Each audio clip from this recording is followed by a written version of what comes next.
우리가 지난주에 사도신경에 대한 개요적인 말씀을 여러분과 나눴습니다. 우리가 어떤 고백을 하느냐가 참 중요하다.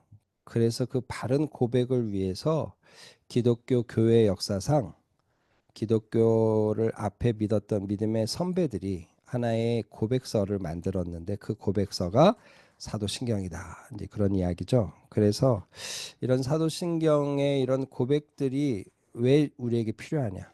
개인의 신앙의 확립이죠. 당신 믿는 기독교가 뭐야? 라고 말할 때 그냥 주섬주섬 막 이렇게 머릿속에 있는 것을 얘기하는 게 아니라 사도신경을 머릿속에 딱 떠올리고 나는 이런 하나님을 믿고 이런 예수님을 믿고 이런 교회를 믿고 이런 영생을 믿어 하고 쭉 얘기해 주면 이게 되는 거예요. 그러니까 이런 고백에 대한 공부 또 고백에 대한 어떤 이해가 필요하다는 거죠. 그래서 이런 고백이 하나의 근간이 돼서 이단과 사이비를 구분하는 기준이 되기도 합니다. 그래서 성경 이런 멋진 고백들이 이미 성경에 등장한 인물들의 입에서 나왔지만 그것으로는 부족해요. 그래서 그것이 교회 역사를 보면 문답 형태로 이렇게 너가 천지 만물을 창조하신 하나님을 믿으십니까? 예수님이 동정녀 탄생을 믿으십니까? 하는 식의 어떤 그런 고백으로 문답 형태로 있다가 이게 문장 서술 문장으로 이렇게 정리된 게 사도신경이다. 그래서 이 사도신경을 얘기할 때 라틴어로 크레도라는 말을 쓴다 그랬죠. 근데 이 크레도라는 말이 그냥 인정한다, 이해한다, 뭐 내 마음에 있는 것으로 말을 고백할 수 있다 이 정도가 아니라 원래 그 단어 의미가 뭐라 그랬어요? 심장을 드린다. 이게 믿는 거라는 거예요. 그래서 이런 믿음의 고백으로 이런 다짐으로 사도신경을 우리가 하자 그런 얘기를 했습니다. 그래서 사도신경에 어떤 특징이 있다 그랬죠. 기독론이 아주 중심이다. 77개의 라틴어 중에 51개의 라틴어 단어로 예수님을 설명하고 있어요. 그리고 크레도라는 말, 내가 믿습니다라는 말이 라틴어 원본으로 보면 두 군데가 나와요. 내가 하나님과 예수님을 믿습니다. 내가 성령과 교회와 구원을 믿습니다. 이렇게 두 문장으로 나눠줄 수 있어요. 그런데 삼위일체 하나님을 연결해서 한 번에 고백할 만한데 이걸 나눴단 말이죠. 왜 그렇게 나눴을까? 예, 우리의 모든 구원이 삼위일체 하나님의 손에 있고 하나님 안에 있다. 교회됨도 하나님 안에 있다. 이것을 의도적으로 밝힌 것이다. 이런 얘기를 했고요. 그 다음에 거룩이란 말이 여러 군데, 네 군데나 나온다 그랬죠. 성도의 목표는 거룩이다. 오늘 이렇게 해석될 수 있다는 거예요. 그래서 신학의 전반적인 내용을 이 사도신경이 커버하고 있다. 오늘 이제 그런 전체적인 개요를 나눴고요. 이제 오늘 그 첫 번째 고백, 하나님 아버지에 대한 고백을 2시간에 걸쳐서 오늘과 다음 시간에 걸쳐서 나눠보려고 하는데요. 제가 여러분에게 좀 유식하라고 라틴어를 한번 가져왔습니다. 한번 볼까요? 참고로 말씀드리면 저도 라틴어를 몰라요. 잘 모르는데 요즘 그 G챗PT가 있잖아요. 그래서 사도신경의 라틴어 원본을 끌어와봐. 라틴어 원본을 해석해봐. 라틴어 원본을 파싱해봐. 다 해봤어요. 그랬더니 다 해줘요. 그래서 제가 번역을 가능하게 했어요. 요렇게 돼 있습니다. 크레도란 말 나오죠? 내가 믿습니다. 이런 뜻이라 그랬어요. 그래서 크레도 인 데움. 요게 하나님이에요. 바트렘. 요게 뭘까요? 찍어보세요. 바트렘. 요게 뭘까요? 아빠예요, 아빠. 아버지를 믿습니다. 그러면 옴니포텐템. 이건 뭘까요? 영어에 이 비슷한 말 나오죠? 전능하다. 전능한. 전능하신. 그러니까 하나님을 믿습니다. 아버지를 믿습니다. 전능하신 분을 믿습니다. 그러면 크레아토렘은 뭘까요? 크리에이트 이 말하고 비슷하잖아요. 창조주예요. 그래서 뒤에 나온 하늘과 땅을 창조한 창조주를 믿습니다. 이런 말이에요. 금방 되죠? 네, 챗GPT의 힘이에요. 그런데 이거를 이렇게 우리나라 말로 이렇게 바로 직역을 하면 엔터 쳐봐요. 직역을 하면 나는 믿습니다. 하나님을 아버지를 전능자를 천재 창조주를 이렇게 직역될 수 있어요. 그런데 이걸 의역을 하면 이 하나님이라는 요 말을 뒤에서 다 꾸며준다고 의역을 하는 거예요. 하나님인데 어떤 하나님? 아버지 하나님. 전능하신 하나님. 또 천지 만물을 창조하신 하나님. 그 하나님을 믿습니다. 이렇게 되는 거예요.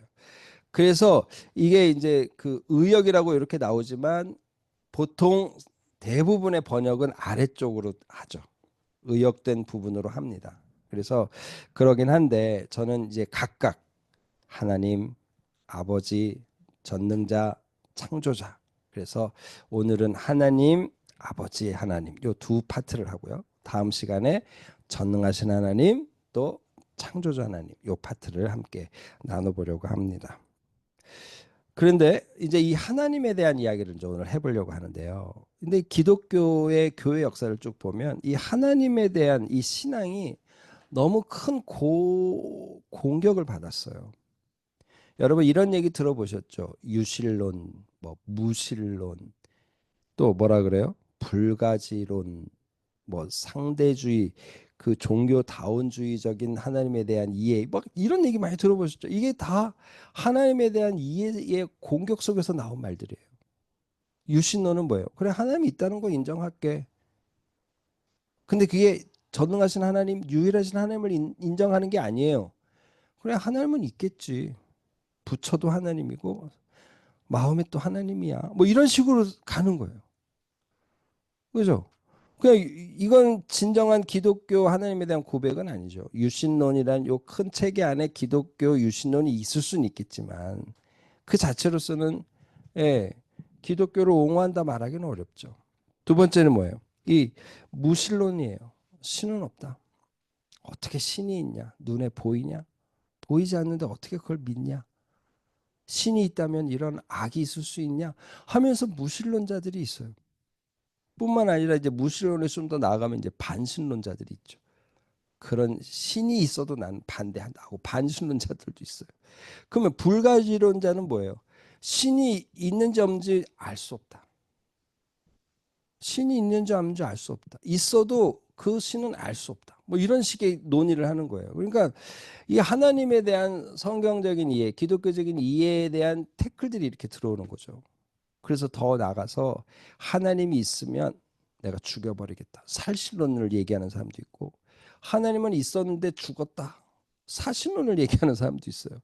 이 하나님에 대한 논의가 너무너무 많은 거예요.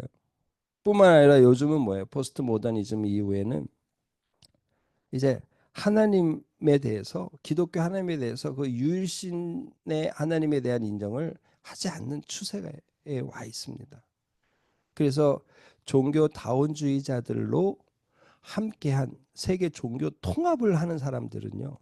각각의 종교들을 가지고 각각의 그 자기가 믿는 신의 이름을 가지고 각각 자기 교회에서 성당에서 절에서 뭐 사원에서 가져온 생수, 성수라고 하는 거룩한 물을 큰 도람통에다 이렇게 부어요. 아주 의미 있는 행동을 하죠. 이런 식의 행동까지 합니다. 여러분 이런 흐름 속에서 당신이 믿는 기독교 하나님은 누구야? 왜 믿어? 어떤 분이길래 믿어? 라는 질문에 우리는 좀 답을 가지고 있어야 되는 거죠. 그래서 오늘 우리가 사도신경에서 얘기하는 하나님에 대한 네 가지, 하나님이 어떤 분이냐, 그 그림을 여러분과 함께 나눠보려고 합니다. 그래서 우리 디모데전서 6장 15, 16절의 말씀을 읽으면서 오늘 시작해 볼까요? 같이 한번 읽어봅니다. 시작. 하나님은 복되시고 유일하신 주권자이시며 만왕의 왕이시며 만주의 주시오 오직 그에게만 죽지 아니함이 있고 가까이 가지 못할 빛에 거하시고 어떤 사람도 보지 못하였고 또 볼 수 없는 이시니 그에게 존귀와 영원한 권능을 돌릴지어다. 하나님에 대한 어떤 그림을 잘 그려준 아주 좋은 구절이에요. 하나님은 어떤 분이에요? 하나님 자체가 복이에요. 하나님께 나가면 복 받아요. 그래서 뭐라 그래요? 하나님은 복되시고. 그런데 하나님이 그런 복을 주신 분이 세상에 한 분밖에 없어요. 유일한 주권자세요. 오늘 그래서 그 유일한 주권자이신 주님을 오늘 우리가 찾아보려고 살펴보려고 하는 겁니다. 그래서 왕들 중에 왕, 만왕의 왕이고 주들 중에 주, 만주의 주신 거예요. 이게 지금 뭐예요? 우리가 처음 말하고 있는, 처음 보려고 하는 네움, 하나님, 데우스 하나님에 대한 이야기를 하는 겁니다. 그러니까 하나님 하면 그냥 막연히 하나님이 아니라 유일하신 하나님이다 라고 머릿속에 생각하셔야 돼요. 유일한 하나님, 유일한 주권자, 만왕의 왕, 만주의 주, 오직 하나님 한 분이신 그분, 이걸 머릿속에 떠오르셔야 돼요. 그런데 문제는 뭡니까? 그에게만 죽지 않음이 있어요. 뿐만 아니라 가까이 가지 못할 빛에 거하고 계세요. 어떤 사람도 보지 못하고 볼 수 없어요. 여러분 이거 무슨 얘기죠? 홀로 유일하신 하나님, 홀로 존귀하고 거룩한 하나님이시기에 그 하나님께 아무도 갈 수가 없는 거예요. 왜 그렇게 됐습니까? 인간이 죄를 졌기 때문에 하나님은 이 죄를 극혐하시죠. 죄와 구별되시는 분이세요. 그러다 보니 어때요? 예, 하나님과 인간 사이에 간격이 생겼어요. 하나님을 보면 인간은 죽어요. 여러분 그래서 우리가 구약시대에 아는 대로 모세도 하나님 당신의 영광을 보고 싶습니다. 그랬을 때 하나님이 어떻게 하시나요? 그래 봐라 이렇게 하시나요? 아니에요. 내가 너는 바위 속에 들어가 있어라. 내가 지나갈 때 내 뒷모습을 봐라 그래. 왜? 하나님은 가까이 가지 못할 빛에 거하시고 보지 못해요. 보면 죽어요. 그러니까 우리가 그 하나님을 제대로 알 수 없는 거죠. 볼 수 없는 분이시고 볼 수 없으니 우리가 그 하나님을 안다고 말할 수 없어요. 그러니까 뭐라고 얘기합니까? 사도 바울이 우리가 지금은 거울로 보는 것 같이 희미하나 이런 얘기를 하는 거죠. 그러니까 하나님에 대한 그림 자체도 희미한 거예요. 여러분 우리가 하나님에 대한 경험을 합니다. 은사가 열려서 뭐 하나님에 대한 깊은 경험을 한다고 합시다. 그거조차도 거울로 보는 것처럼 희미할 뿐이요. 그거조차도 하나님의 100만 분의 1, 1억 분의 1, 뭐 1조 분의 1도 안 될 수도 있어요. 그림 거울로 보는 것 같이 희미하나. 왜? 하나님 이런 분이기 때문에. 그러면 그 하나님을 우리가 어떻게 알 수 있습니까? 그래서 하나님이 어떻게 하세요? 성경을 통해서 자신을 계시하시는 거예요. 내가 이런 하나님이다라고 가르쳐 주시는 거예요. 근데 성경을 똑같이 읽어도 어떤 사람은 성경에 있는 말씀을 믿음으로 확 받아서 이것이 그냥 진리로 내 안에 확 오는 사람이 있지만 어떤 사람은 아무리 성경을 읽어도 이해도 안 되는 사람도 있어요. 그러니까 주님이 그때 그래서 어떻게 하시나요? 성령, 진리의 영이신 성령을 통해 우리가 성경을 딱 볼 때 눈이 열리게 하시는 거예요. 그러니까 결국 하나님이 하시는 거죠. 하나님이 당신의 백성들에게 당신을 계시하기 위해서 문자로 쓰여진 말씀을 주시고 당신을 계시하기 위해서 진리의 영을 우리 가운데 주셔서 하나님의 말씀을 듣고 읽고 깨닫게 하시는 거예요. 이 하나님이 하셔야 되는 거예요. 그래서 그 결과물로 오늘 이런 사도신경이 나오게 되는 거죠. 우리의 고백으로. 그런 하나님을 발견하고 깨달은 사람들이 믿음의 선배들이 정말 핵심과 핵심을 모아서 오늘 우리에게 사도신경이라는 고백을 남겼다. 이제 그렇게 이해하면 되겠죠. 그래서 바로 그런 형태로 남겨진 그 사도신경의 오늘 첫 파트 하나님을 우리가 지금 나누게 되는 겁니다. 그래서 첫 파트가 뭐예요? 유일하신 하나님에 대한 이야기를 하려고 하는 겁니다. 그래서 여러분 이제 신명기 6장 4절 말씀을 한번 볼까요? 신명기 6장 4절이에요. 같이 읽어봅시다. 시작. 이스라엘아 들으라. 우리의 하나님 여호와는 오직 유일한 여호와이시니. 여기 지금 쉐마 이스라엘이라고 이렇게 표현되는 이 말씀이에요. 그 말씀에서 아예 모세가 하나님께 받은 계시로 정확히 말합니다. 우리 하나님 여호와는 오직 유일한 여호와시다. 왜 여기서 유일한 여호와라고 썼을까요? 하나님이라고 안 쓰고. 여러분 하나님이란 말은 총칭이에요. 예? 당시 모든 사람들이 자기 신들을 일컬을 때 다 엘로임, 엘로임, 엘로임 다 썼어요. 그런데 이스라엘의 하나님은 뭐라고 부르는 거예요? 그 엘로임 중에 어떤 엘로임? 여호와, 예호와 엘로힘인 거예요. 그죠? 그래서 유일한 여호와라고 얘기하는 거예요. 그냥 많은 신들 중에 하나가 아니라 진짜 우리를 구원하실 여호와, 진짜 당신의 약속에 신실하신 여호와, 진짜 한 분, 유일한 여호와시다. 그러니까 유일한 여호와 엘로임이란 말이 여기인데 엘로임이란 말이 들어가 있다고 봐야 되겠죠. 유일한 여호와 신이시다. 오늘 이렇게 얘기하는 거죠. 여러분 이 얘기는 결국 뭘 우리에게 가르쳐 줍니까? 여호와만이 우리가 들어야 된다는 거예요. 여호와의 말씀만 들어야지 그러지 않고는 다른 데서 답을 찾을 수가 없다는 거예요. 그래서 이스라엘에 들으라 해놓고 여호와의 말씀 들으라고 얘기하면서 그 여호와가 어떤 분이다? 유일한 여호와다. 이렇게 이제 설명하는 거죠. 여러분, 이 유일하신 하나님을 믿는다는 이 자체는요, 기독교의 근간 중의 근간이고 핵심 중의 핵심이에요. 기독교에서 여호와 하나님의 유일하신 하나님 되심을 딱 부인하고 이것에 대해서 우리가 무게중심을 다른 데로 옮기면 거긴 기독교가 될 수가 없어요. 기독교의 하나님은 유일하신 하나님이다.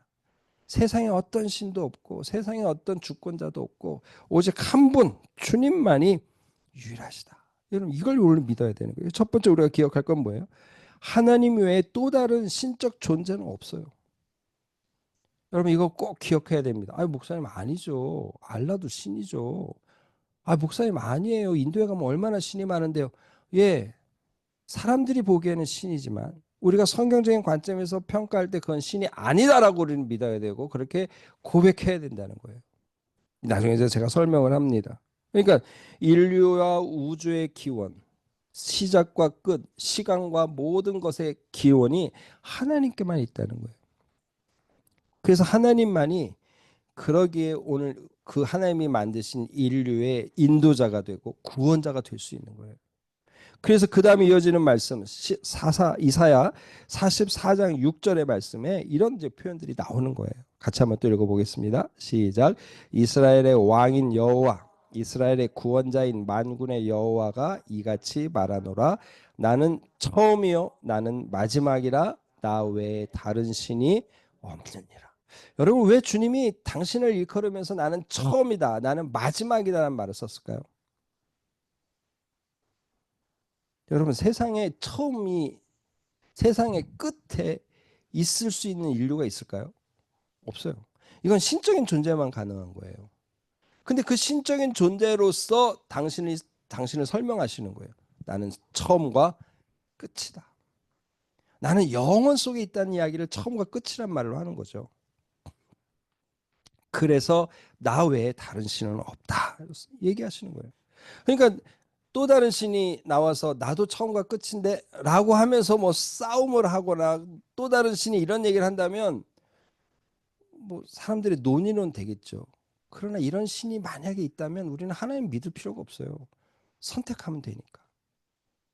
근데 성경 분명히 뭐라 그래요? 다른 신은 없다 말한다는 거예요. 그래서 이 하나님이 만약에 유일하신 하나님인데 하나님이 이 하나님을 그러면 누가 만들었어요? 이런 질문을 할 수 있겠죠. 그 하나님도 누군가를 의지할 수 있지 않을까요? 이런 질문을 할 수 있겠죠. 근데 그런 존재라면 그건 신이 아니에요. 나 외에 아무 신이 없다고 말한다면 하나님을 만든 또 다른 존재가 있다는 걸 전제할 수 없는 거고, 하나님이 또 다른 신적 존재 앞에 무릎을 꿇고 귀를 기울여서 조언을 들어야 될 그런 존재가 있다면 그런 하나님은 유일하신 하나님이 될 수 없는 거죠. 여러분, 그래서 이사야 40장에는 이런 말씀도 나옵니다. 같이 한번 또 읽어볼게요.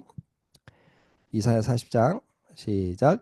누가 손바닥으로 바닷물을 헤아렸으며 뼘으로 하늘을 쟀으며 땅의 티끌을 되에 담아 보았으며 접시 저울로 산들을 막대 저울로 언덕들을 달아 보았으랴.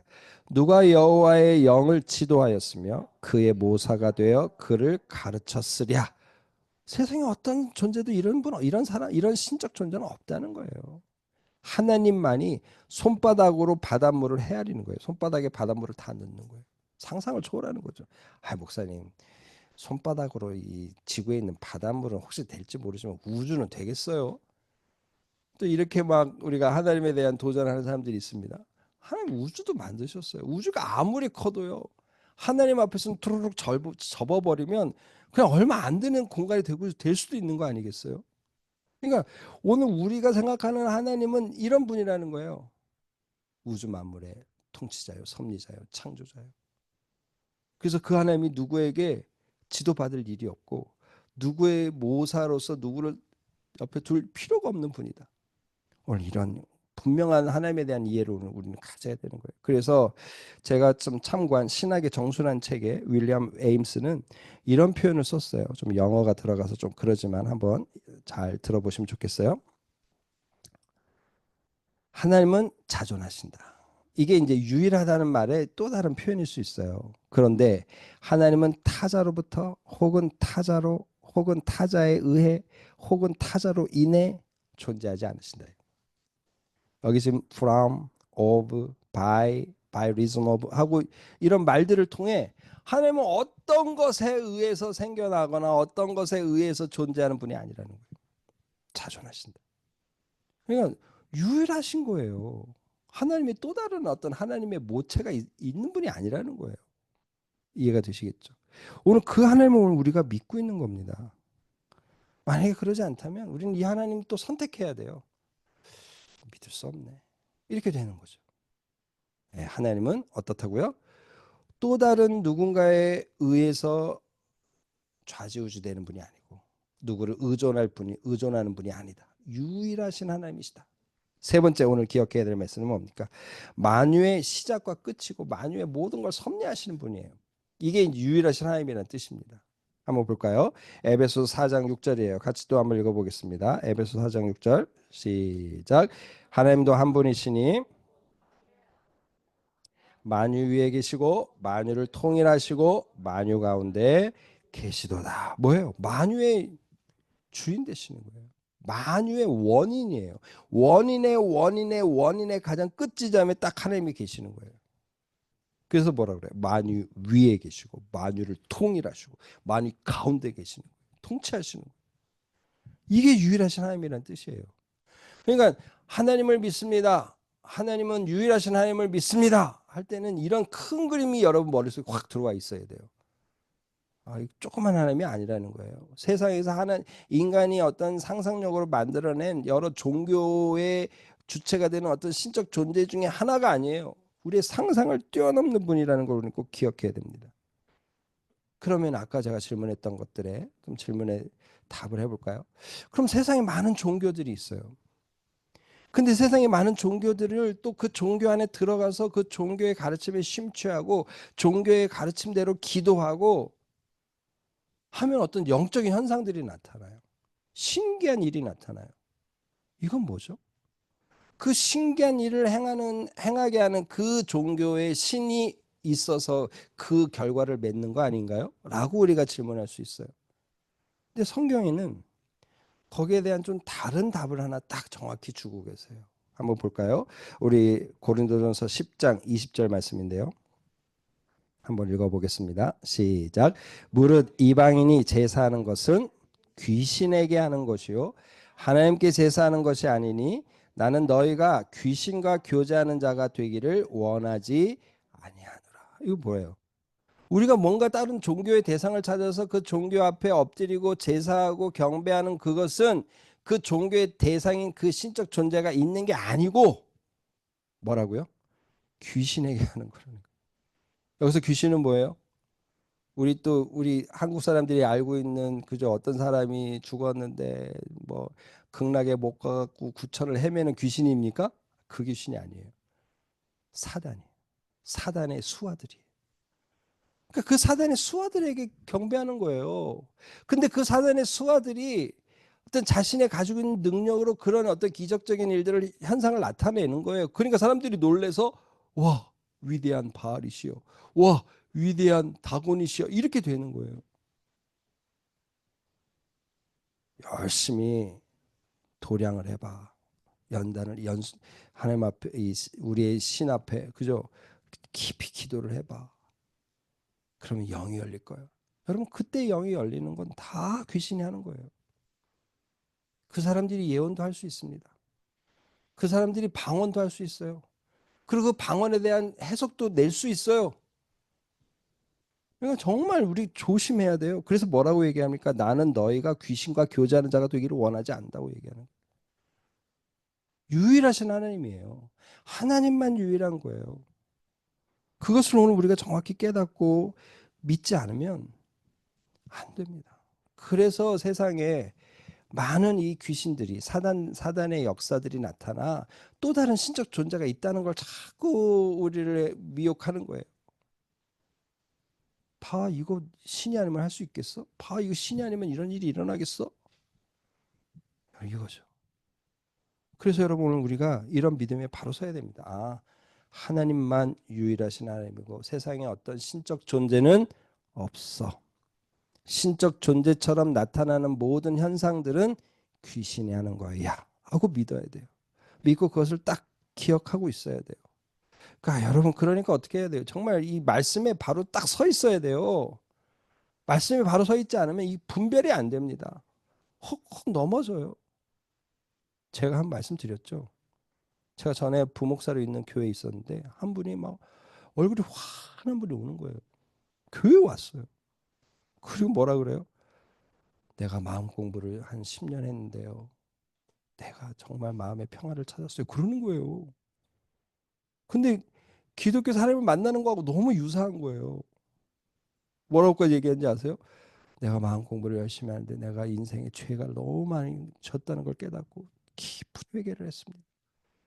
그래서 내 마음의 짐이 정말 내려졌습니다. 이 웬만한 성도보다 얼굴이 밝더라니까요. 여러분 이런 현상들이 나타나는 거예요. 내가 그 사람에게 뭐라고 얘기하겠어요? 이 논쟁을 할 수는 없지만 그래요. 이게 종교적인 현상으로 그런 일은 다 있을 수 있지만 무엇을 믿느냐가 중요한 것 같습니다. 무엇을 믿느냐가 중요한 것 같습니다. 당신이 믿는 게 진리인지 아닌지 당신은 그것을 판별할 수 있는 어떤 기회가 필요한 것 같습니다. 이렇게 얘기를 했어요. 이제 결국은 진리 싸움이 되는 거예요. 여러분 그래서 주님도 말씀하시는 겁니다. 요한복음 17장 3절이에요. 같이 한번 읽어볼까요? 시작. 영생은 곧 유일하신 참 하나님과 그가 보내신 자 예수 그리스도를 아는 것이다. 왜 믿는 거라고 말하지 않고 아는 것이라고 했을까요?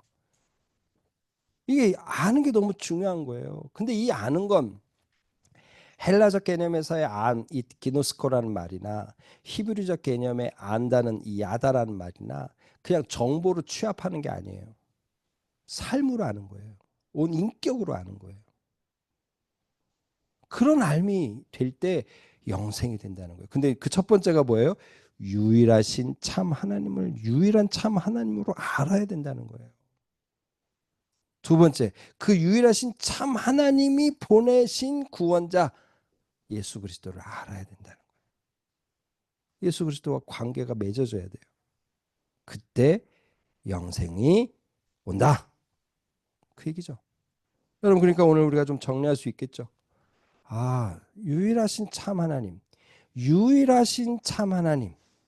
그분을 믿는 게 정말 중요하구나. 그래서 사도신경에서 하나님을 믿는다라는 말을 쓰고 있는 거구나. 여러분 이렇게 정리하면 되겠어요. 첫 번째 그래서 정리가 뭐예요? 나는 유일하신 하나님을 믿는다. 크레도 인 데움이에요. 크레도 인 데움. 하나님을 나는 믿습니다. 이 하나님이 어떤 하나님이에요? 뒤에 이제 설명도 되지만 특별히 유일하신 참 하나님을 믿는다. 이렇게 여러분 정리하시면 좋겠어요. 이제 두 번째. 오늘 두 번째는 뭐예요? 크레도 인 파트렘이에요. 아버지이신 하나님을 믿는 거예요. 아버지이신 하나님. 근데 여러분 이 아버지이신 하나님을 믿는 것은요. 그냥 우리의 현 상태로는 안 됩니다. 왜 안 돼요? 아까 우리 말씀드렸죠. 하나님과 우리 인간 관계에 금이 생겼어요. 근데 이건 그냥 금이 아니에요. 건너갈 수 없는 간격이 되어버렸어요. 왜? 죄 때문에. 그러니까 성경은 뭐라고까지 표현해요? 원수 됐다고 얘기합니다. 하나님이 우리를 원수 보듯하고 우리도 하나님을 원수 보듯하는 거예요. 화해될 수 없는 상태가 된 거예요. 근데 그 간격을 누가 메우셨어요? 예수 그리스도가. 그래서 그 간격을 메워가지고 탁 붙여버리셨어요. 놀라운 일이죠. 여러분 한번 볼까요? 로마서 5장 10절입니다. 같이 한번 읽어볼게요. 로마서 5장 10절. 같이 한번 읽어봅시다. 시작. 곧 우리가 원수 되었을 때 그의 아들의 죽으심으로 말미암아 하나님과 화목하게 되었은즉 화목하게 된 자로서는 더욱 그의 살아나심으로 말미암아 구원을 받을 것이니라. 그죠? 어떻게 됐다고요? 그의 아들의 죽으심으로. 여기서 그의 아들은요, 하나님은 아빠고 예수님은 그 아빠의 아들로서 뭔가 이렇게 좀 현격한 차이가 있다는 그런 개념이 절대 아닙니다. 성경에서 하나님의 아들이라는 이야기는 하나님과 똑같다는 뜻이에요.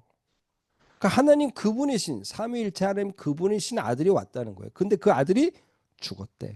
누구 때문에요? 우리의 죄 때문에. 우리가 죄로 인해서 죽어야 될 형벌을 주님이 다 짊어지신 거예요. 죄값을 치르신 거예요. 그래서 십자가상의 마지막 그 가상 7원 중에 한마디가 뭐였어요? 다 이루었다였어요. 다 이루었다.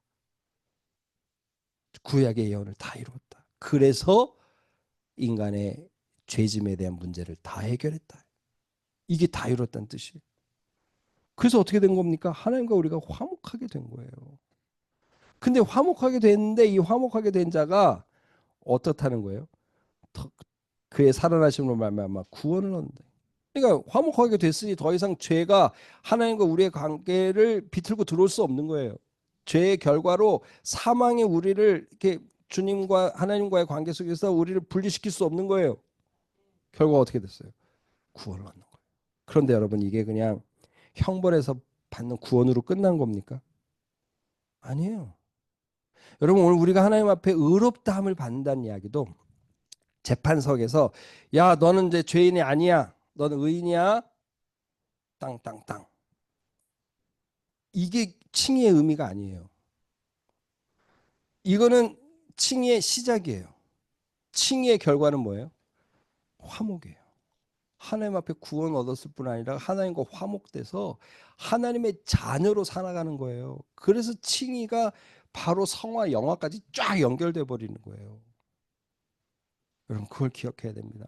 우리 주님의 죽음으로 말미암아 우리가 죄의 문제를 해결하고 사망의 늪에서 일어날 뿐 아니라 뭐예요? 이제 하나님의 자녀가 되는 거예요. 거기까지 가는 거예요. 여러분 그래서 이 이야기를 갈라디아서에서 잘 설명했습니다. 갈라디아서 4장 5절에서 7절까지 말씀인데 한번 또 읽어봅시다. 시작. 율법 아래 있는 자들을 속량하시고 우리로 아들의 명분을 얻게 하려 하심이라. 너희가 아들이므로 하나님이 그 아들의 영을 우리 마음 가운데 보내사 아빠 아버지라 부르게 하셨느니라. 그러므로 내가 이후로는 종이 아니요 아들이니 아들이면 하나님으로 말미암아 유업을 받을 자니라. 명확하죠? 설명이 필요 없죠? 아들의 명분을 얻게 하려고 속량하셨다는 거예요. 목표는 거기에 있었다는 거예요. 땅 의인. 그 다음부터는 네 알아서 살아가 아니에요. 땅 의인. 넌 이제 내 아들이다. 이게 주님의 구원의 목표였어요. 그래서 어떻게 해요? 아들이면 하나님의 나라를 유업으로 받을 자는 거예요. 더 이상 종이 될 수 없는 거예요. 에덴 동산에서는요. 하나님과 아담의 관계가 창조, 창조, 어떻게 보면 주인과 종의 관계였어요.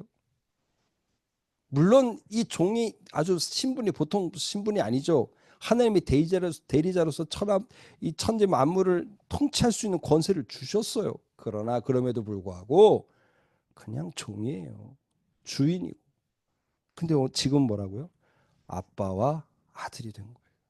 놀라운 일이 벌어진 거죠. 여러분 그래서 이 말씀을 간단하게 로마서 8장 15절은 이렇게 요약한 거예요. 같이 한번 또 읽어볼까요? 너희는 다시 무수하는 종의 영을 받지 아니하고 양자의 영을 받았으므로 우리가 아빠 아버지라고 부르신. 네. 앞에서 뭐라 그랬어요? 아들의 영을 받았다 그랬죠. 여기는 뭐라고 말하고 있어요? 양자의 영이 부대. 예수님과 하나님과의 관계는 삼위일체 하나님 동등하신 하나님의 아들과 아버지의 관계예요. 이걸 애써 표현한다면 이 표현이 조금 문제가 있을 수 있지만 적자예요.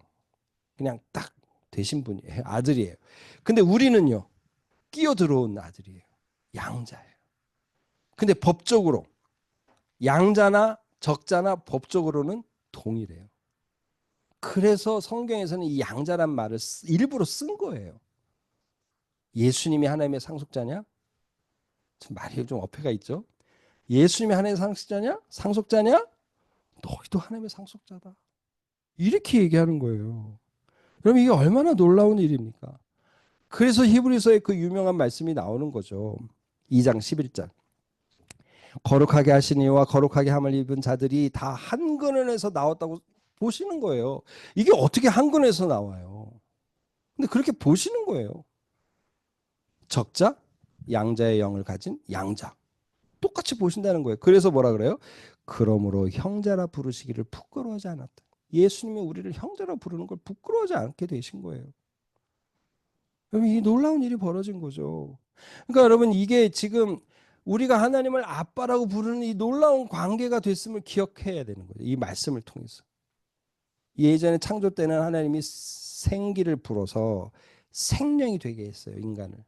진흙덩이였는데 후 하고 생기를 불어서 생명이 됐어요. 지금은 우리가 주님이 평강을 외치시면서 바람을 숨을 쉬셨다고 얘기하면서 우리가 말씀을 드렸죠. 지금 주님이 우리에게 성령을 주셨어요. 당신의 기운을 주셨어요. 그래서 우리가 어떻게 된 겁니까? 이미 생명은 돼서 움직이는 사람이잖아요.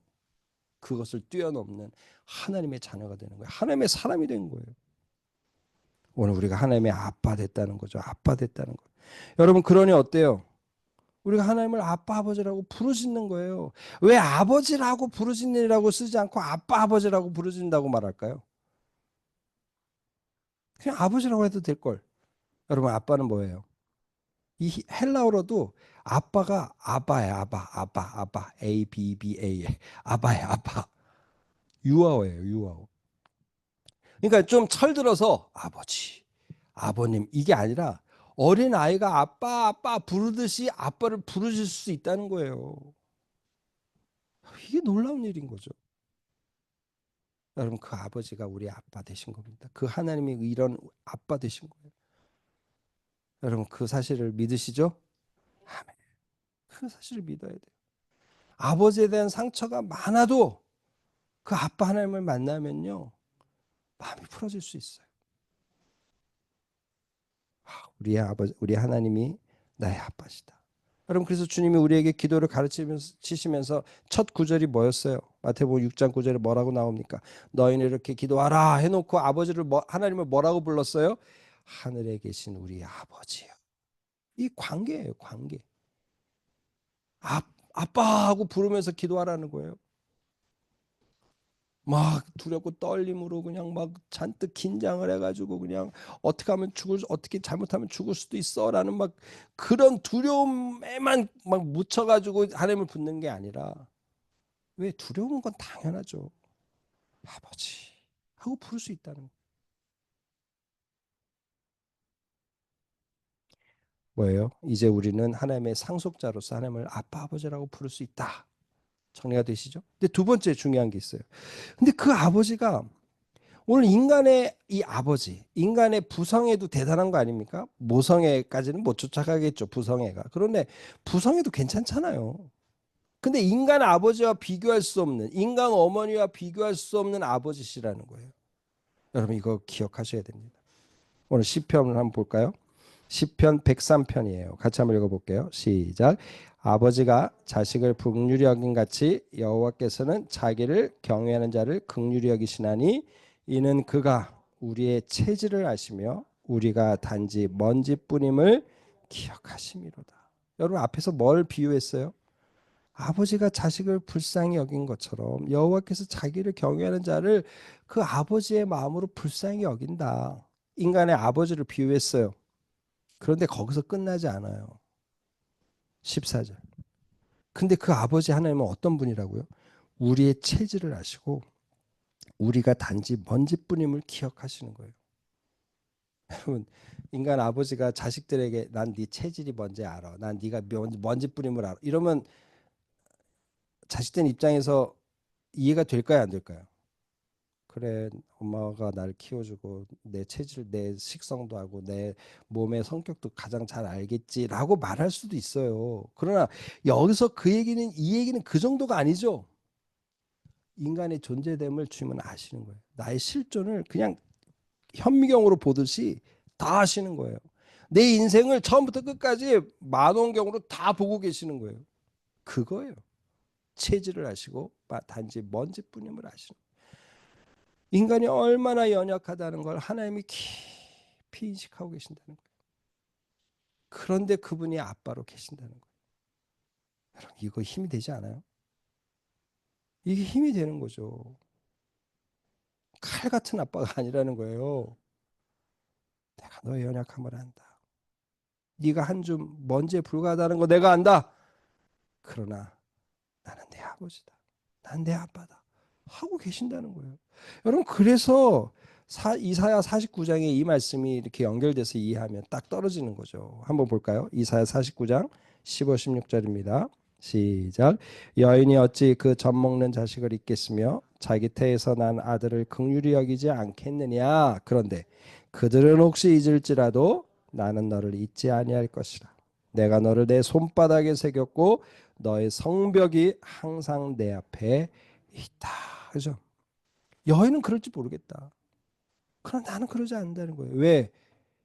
우리 체질을 아시고 우리가 먼지뿌림을 기억하시고, 이 아빠는요, 우리를 버리지 않는 아빠라는 거예요.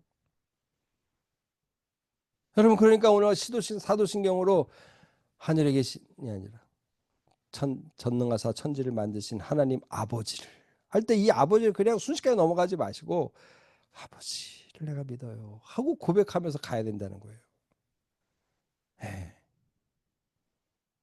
사실 그래 이사야 선지자가 이런 하나님의 마음을 이렇게 표현했습니다. 이사야 1장 1, 2절 말씀, 2, 3절 말씀 한번 볼까요? 하늘이여 들으라, 땅이여 귀를 기울이라. 여호와께서 말씀하시기를 내가 자식을 양육하였거늘 그들이 나를 거역하였도다. 소는 그 임자를 알고 나귀는 그 주인의 구유를 알건만은 이스라엘은 알지 못하고 그 나의 백성은 깨닫지 못하는도다 하셨다. 그래서 어떻게 하셨어요? 너희 끝. 그 영원한 단절을 하셨나요? 이사야 말씀 우리는 알죠? 혼내세요. 그러나 다시 구원의 소망으로 가득한 메시지를 이사야가 전하지 않을 수 없었어요. 이게 하나님의 사랑이라는 거예요. 하나님의 슬픔이 있고 하나님의 한탄이 나올 수밖에 없어요. 인간의 반응은 자식을처럼 양육했는데 송아지도 못하는 거예요. 그죠? 송아지 같은 반응도 안 하는 거예요. 인간이 머리가 좋아서 그래요. 머리가 멍청하면 좀 나을 텐데. 그러니까 악한 꾀를 쓰니까 자기 살 길을 자기 힘으로 찾다 보니 하나님을 떠나는 거죠. 여러분, 바로 이게 주님의 모습이라는 거예요. 그래서 여러분, 탕자 비유에 기억하시죠? 두 아들이 나오는데 두 아들이 다 탕자죠. 하나는 집 떠난 탕자고 하나는 집 안에 있는 탕자예요. 둘 다 아버지 마음을 아프게 하는 거예요. 집 떠난 탕자는 진짜 세상 좋아서 흥청망청 인생을 살았어요. 집 안에 탕자는요, 자기가 아버지의 큰 아들인 걸 모르고 멍청하게 인생을 사는 거예요. 오늘 우리가 둘 중에 하나 있을 수 있어요. 그런데 문제는 뭡니까? 하나님은 둘 중에 하나라도 다 품고 안고 가시는 거예요. 오늘 이 아버지라는 거예요. 오늘 그 아버지 하나님을 우리가 믿고 있는 거예요. 여러분, 그래서 신명기 1장 31절에 이렇게 말하는 겁니다. 광야에서도 너희가 당하였거니와 사람이 자기 아들을 낳는 것 같이 너희 하나님 여호와께서 너희가 걸어온 길에서 너희를 아는사 이곳까지 이르게 하셨. 하나님이 이미 광야에서 자기 자식을 돌보는 아버지 같이 이스라엘에게 보여주셨다는 거죠. 만천하에 드러내셨어요. 그런데 이스라엘 백성들이 그걸 모르는 거죠. 그러니까 어떻게 합니까? 신명기 32장, 신명기 끝부분이에요. 어리석고 지혜 없는 백성아, 너 여호와께 이같이 보답하느냐? 그는 내 아버지시요 너를 지으신 이가 아니시냐? 그가 너를 만드시고 너를 세우셨다. 그러니까 하나님은 이스라엘 백성에게 이미 아버지로 계시하셨어요. 신약 시대에 와서 한 얘기가 아니라는 거예요. 근데 오늘 우리는 더 정확한 하나님의 아버지를 예수 그리스도를 통해 만나고 있는 거죠. 여러분, 그러니 어때요? 이 하나님, 아버지이신 하나님을 우리가 믿는 거죠. 그러니까 그 아버지가 오늘 우리의 필요를 모르실까요? 우리의 고통을 모르실까요? 외면하실까요? 아니에요. 아까 우리가 말씀 나눴죠. 손 내밀고 계시는 거예요, 늘. 근데 우리는 그 아버지의 손을 안 잡아요. 손가락이라도 잡으면 좀 힘을 얻을 텐데 안 잡아요. 아버지 하나님을 우리가 믿고 있다. 그러니까 우리가 오늘 어떻게 해야 되겠어요? 마태복음 6장 32절입니다. 같이 한번 읽어봅시다. 시작. 이는 다 이방인들이 구하는 것이라. 너희 하늘 아버지께서 이 모든 것이 너희에게 있어야 할 줄을 아시느니라. 여러분 이거 꼭 우리가 믿으면 좋겠습니다. 어떤 인간적인 계산으로 그죠? 내가 젊어서 돈을 좀 모아서 뭐 또 노년에 준비해야지. 이런 거 절대 하지 말란 말이 아니에요. 우리가 할 수 있으면 해야죠. 근데 포인트는 어디에 있어요? 이거 못하면 죽지. 이거 못하면 내가 어떻게 될지 몰라. 불안에 떨지 말라는 거예요. 주님이 주신 감동이 있으면 그죠? 좋은 일에 쓸 수 있어야 된다는 거예요. 이게 믿음이에요. 하나님이 다 하신다. 하나님 책임지신다. 우리 집사람하고 저하고 한 번씩 그런 얘기합니다. 이제 나이 들면 뭐 먹고 살지? 그래요. 진짜 큰일 났다. 당신 이제 은퇴하려면 10년 좀 더 남았는데 그러면 그때 뭐해? 막 그래. 야, 우리가 그 염려하고 여기까지 살았냐? 서로 그러는 거죠. 이거 하나님이 오늘 우리의 삶의 모든 문제를 책임지신다는 거예요. 그게 포인트라는 거죠. 그래서 두 번째 결론 내릴 수 있죠. 나는 어떤 하나님? 아버지이신 하나님을 믿는다. 오늘 두 가지를 했습니다. 한번 또 엔터 쳐보세요. 두 가지죠. 뭐예요? credo in Deum. 하나님을 믿는다. credo in Patrem. 아버지 하나님을 믿는다. 두 가지 각각의 의미 여러분 기억나시죠? 하나님은 유일하시다는 거예요. 하나님은 스스로 존재하셔서 어느 누구도 의존하지 않으시는 분이세요. 하나님은 만유의 시작과 끝이 되시고 만유를 주장하시는 만유의 주인이세요. 유일하신 하나님이라는 거예요. 그분이 오늘 우리의 아빠예요. 연결이 됩니다. 그죠? 그분이 우리의 아빠예요. 그분이 우리 하나님이신 거예요. 그래서 이 아빠 되신 하나님이 우리에게 오셨습니다. 예수 그리스도로 인해서 우리가 이 아빠 하나님을 만나게 된 거죠. 상속자가 되어서 아버지 되신 주님이 우리를 더 긴밀하게 완벽하게 보호하시고 지키신다. 우리를 이해하신다. 오늘 이 사실을 기억하고 사도신경의 이 하나님에 대한 고백을 우리의 삶 속에서 더 실체화해가는 우리 모두가 되기를 주님의 이름으로 축복합니다. 아멘. 한번 기도하겠습니다.